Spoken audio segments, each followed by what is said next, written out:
Vaikai ir ne vaikai, girdėsite baisybių nakčiai skirtą, baisiai smagią istoriją. Tik neįsigaskite, o pasiklausykite.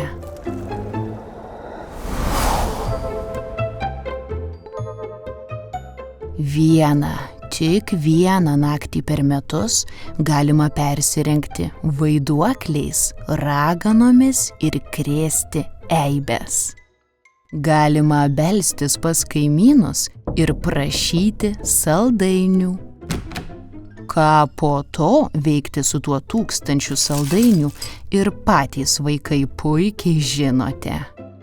Bet ar žinote, ką tą naktį veikia jums galbūt jau pažįstama raganaitė? Ta pati, kur po atostogų Maroke įsigydė pilvuką ir dabar valgo tik po vieną sūrelį per dieną. Ogi tą paskutinį spalio mėnesio vakarą ji kaip tik ir krimto sūrelį desertui po vakarienės. Ant sūrelio pakelio ūsus kraipė mažas kačiukas ir sakė mur. Ak, atsiduso raganaitė, kaip ji norėjo kačiuko. Tačiau joks katinas niekada pas ją neatėjo. Nors ji palikdavo nakčiai pravirą langelį ir dubenėlį pieno. Bet nėra kada liūdėti, tarė raganaitė, juk laukia linksmiausia naktis metuose. Ir nusilaižiusi pirštų galiukus, ji ėmėsi virti stebuklošę. Tai tokia stebuklinga košė, verdama tik kartą metuose. Receptas gana paprastas. Litras Coca-Colos. 1 gerai prisirpęs moliūgas. 5 kaštonai. 2 juodosios gulbės blakstienos. Šaukštas rupios druskos. 2 baltosios varnos plunksnos. Ir kasytė supinta iš voratinklio gijų. Tik nebandykite to pakartoti namie, vaikai, o net jeigu ir pavyktų, šiukštu nevalgykite. Stebuklošė ne maistas. Ji verda, burbuliuoja, kol pokšt pakyla žalias dūmelis ir padovanoja raganaitei stebuklingą daiktą. Taip ji gavo ir savo šluotą, ir violetinę kepurę, kurią užsidėjus tapdavo nematoma. O kągi įsivirsiu šiąnakt? Gal naują suknelę? O gal burtų lazdelę? Tik staiga pokšt, pakilo žalias dūmelis ir raganaitė staigiai atsitraukė. Labai jau graužė akis, turbūt dėl tos Coca-Colos. Vos dūmelis įsisklaidė, ji pamatė ant puodo krašto tupintį juodą kaip smala kačiuką. Raganaitei vos samtis iš rankų neiškrito. Ji priėjo arčiau ir paklausė. Kuo tu vardu? Pranciškus, murktelėjo katinas. Ar pažįsti tokį? Ne, nepažįstu. Na tu visai, prunkštelėjo kačiukas. Mano vardas Šventojo Pranciškaus Asyžiečio, italo. Jis mokėjo kalbėtis su visais gyvūnais ir augalais. Tai jis mane tau čia ir atsiuntė, linkėjimai iš ano pasaulio, burbtelėjo Pranciškus ir nušoko tiesiai prie dubenėlio su pienu. Vos išlakė, gailiai miauktelėjo. Dar Raganaitė sukruto, atpjovė jam gabalą lašišos, paraikė dešrytės ir pripylė dar pieno. Katinas puolė puotauti, o raganaitė, nesitverdama džiaugsmu, susiruošė baisybių nakčiai. Šluota, violetinė kepurė, auksiniai auskarai ir krepšelis saldainiams. Lekiam, tarė ji katinui vos baigus puotauti. Žvėrelis užšoko ant šluotos ir kitą akimirką juodu jau skriejo per tamsų nakties dangų. Link Vilniaus. Miestas iš tolo žibėjo gausybė švieselių, žvakidėse, moliūguose, langeliuose. Pradėsime nuo pilies, šūktelėjo raganaitė ir nukreipė šluotą tiesiai į Gedimino kalną. O kas toje pilyje gyvena? Paklausė katinas. Ten gyvena vaiduoklis Gediminas. Mes išleisime jį truputį pasiganyti, sukikeno raganaitė. Mat ji vienintelė turėjo raktą nuo Gedimino skrynios. Vos atskridus nulipo nuo šluotos ir pabeldė į pilies duris. Šarvuotas sargybinis nulipo nuo savo stendo, kur buvo eksponuojamas turistams, ir nuėjo atidaryti. Labas vakaras, panelė, jūs pačiu laiku, Gediminas jau laukia. Bet Pranciškus prasmuko pro sargybinį ir pats pirmas užlėkė viršun, kur senoje skrynioje ir ilsisi senojo kunigaikščio dvasia. Murmiau, pasitrynė jis į skrynę. Kas čia per miauksalas miauksi? Pasigirdo duslus balsas. Raganaitė, uždususi, įlėkė viršun ir tučtuo jau paslėpė katiną savo violetinėje kepurėje. Ša! Tada įsitraukė raktą, atrakino skrynę ir išleido senąjį Gediminą. Bet jis nebuvo gerai nusiteikęs. Ar man vaidenasi, ar mano pilyje gyvena katinas? Ne, jūsų vaiduoklybė negyvena.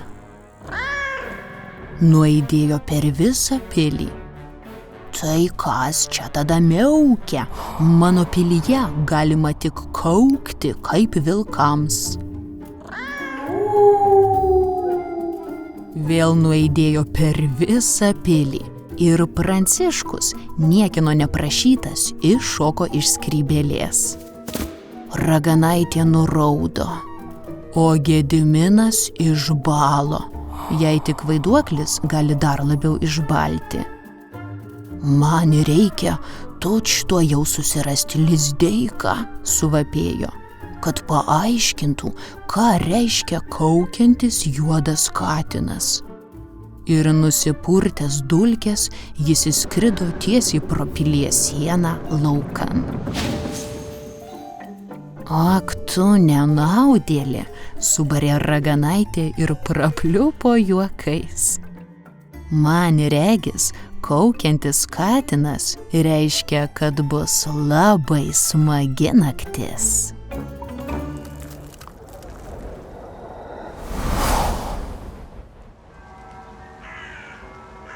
Ir ji tikrai tokia buvo.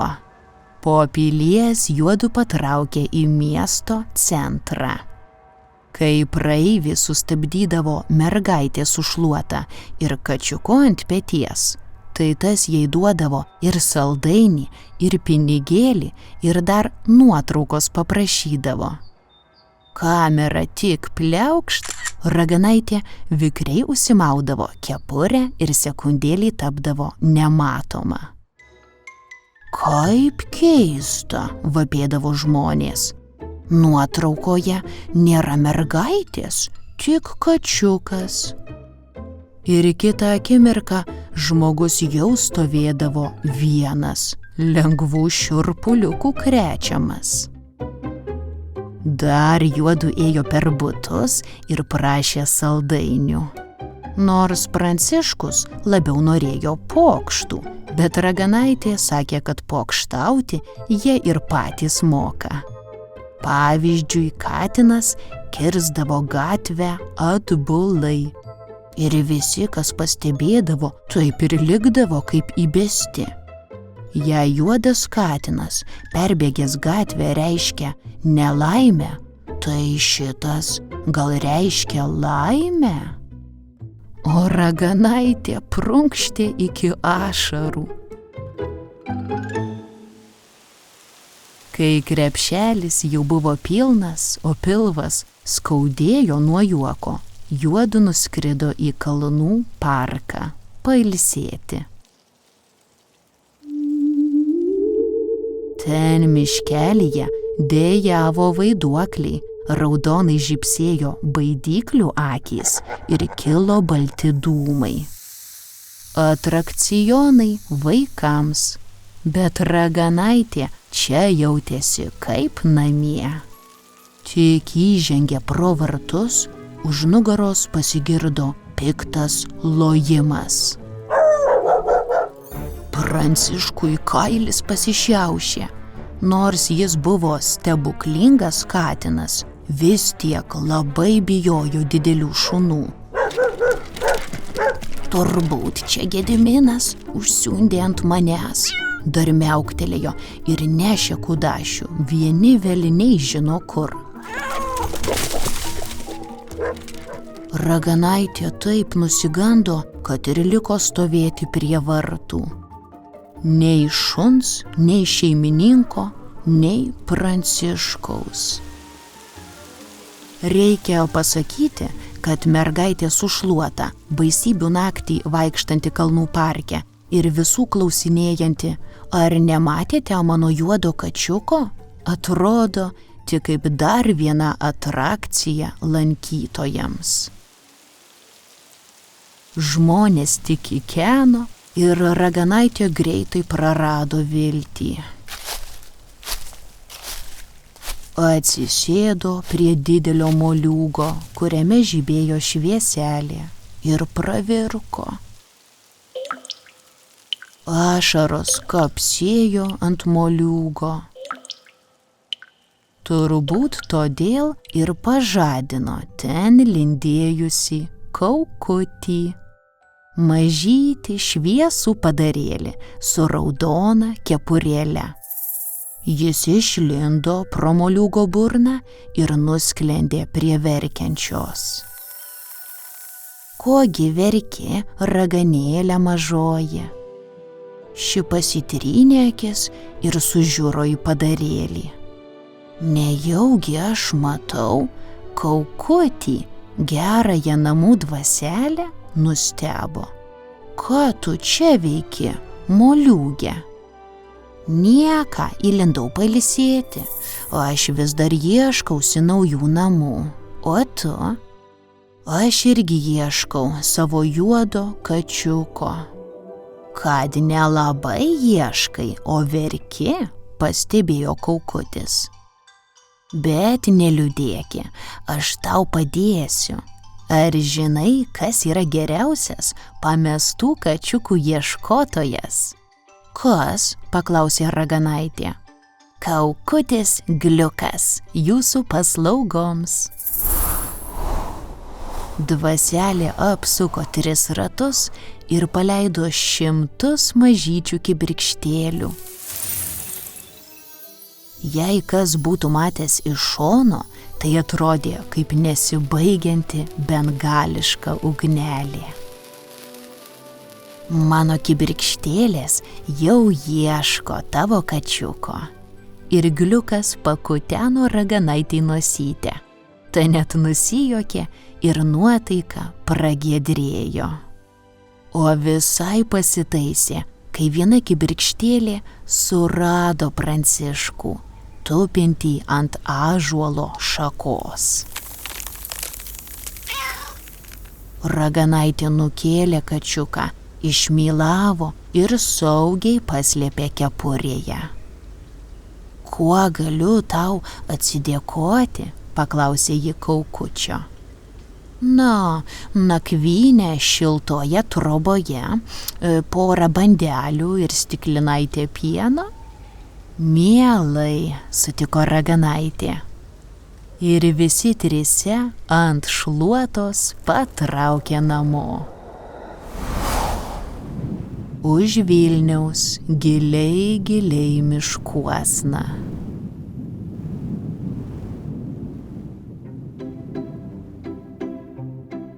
Nuo tos nakties Raganaitės namai pasikeitė. Dabar čia ant palangių, pagalvių ir lentynų murkė Pranciškus. Todėl žiema buvo lėta ir šilta. O Kaukutis taip prilipo kaip lipdukas, kad išvaryti jo buvo neįmanoma. Apsigyveno namuose ir vis krėsdavo mažas eibes. Jei Raganaitė po nakties rasdavo tuščią bandelių pakelį ar kokį piešinėlį ant veidrodžio, ar berdama į arbatą cukrų įsiberdavo druskos, tai žinodavo, čia gliuko darbas. Bet visai ant jo nepyko. Taip gyventi buvo tik smagiau.